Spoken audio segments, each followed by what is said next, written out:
আমি তো বুঝি আপনাদের বেদনা। আমার তো প্রতিনিয়ত এই বাপ মা ভাই বউ এদের হারানোর ব্যথা নিয়ে আমাদের চলতে হয়। এমনকি লাশটাও তো দেখতে পারিনি, কাফন দাফনটাও তো করতে পারিনি, দেশেও ফিরতে পারিনি, 6 বছর আসতে দেয়নি আমাকে। তবে যখন আসছি সারা বাংলাদেশ ঘুরছি, চেয়েছি এই দেশের মানুষের জন্য একটু, কারণ আমার বাবা বলতেন দুঃখী মানুষের মুখে হাসি ফোটাও, আমি সেই চেষ্টাই করে যাচ্ছিলাম। কিন্তু এই যে বারবার যে এই ধরনের ঘটনা ঘটাবে, এই সন্ত্রাসী ঘটনা ঘটাবে, এটা তো কাম্য না। আর মানুষ কি দোষ করলো যেভাবে মানুষ খুন করতে হবে? মানুষ খুন করে সরকার পতন, এটা কবে হয়, কখন হয়? সাধারণ মানুষ কি দোষ করেছে? আমি আসলে আপনাদেরকে আমি কি বলে সান্ত্বনা দেব? আমি একটু বলবো যে আমি আপনাদের মতনই একজন, বাবা মা ভাই হারানো সেই এতিম। কাজে আপনাদের কষ্ট আমি বুঝি, আমি আছি আপনাদের জন্য, আপনাদের পাশে। আর আমার চেষ্টা থাকবে যারা এই খুনের সঙ্গে জড়িত খুঁজে খুঁজে বের করে তারা অবশ্যই যেন শাস্তি পায়, সেটাই আমার প্রচেষ্টা থাকবে, সেটাই আমি করবো। আপনাদেরও সাহায্য চাই, কারণ আপনাদের কাছেও সাহায্য, যদি আপনারা কিছু জানেন আমাদের জানাবেন।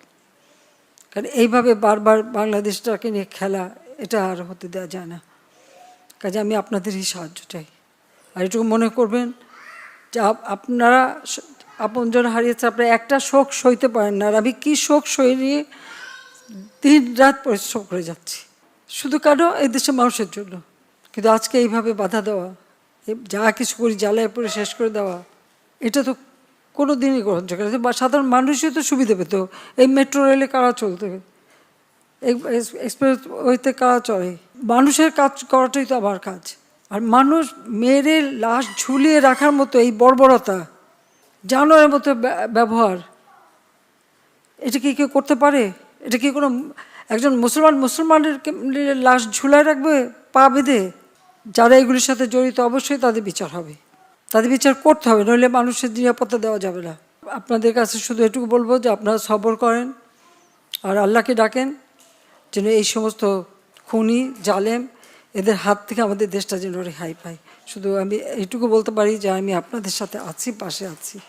আজকে যদি ভালো সময় হতো কত হাসি খুশি করে সবাই যেতে পারতেন, আর এখন আমারও আপনাদের চোখের পানি দেখতে হচ্ছে, এটাই সবথেকে কষ্ট। স্বজন ব্যথা ভোলান না, সেটা আমি জানি, তারপরেও আল্লাহ আপনাদের সর্বদিক সেটাই আমি চাই।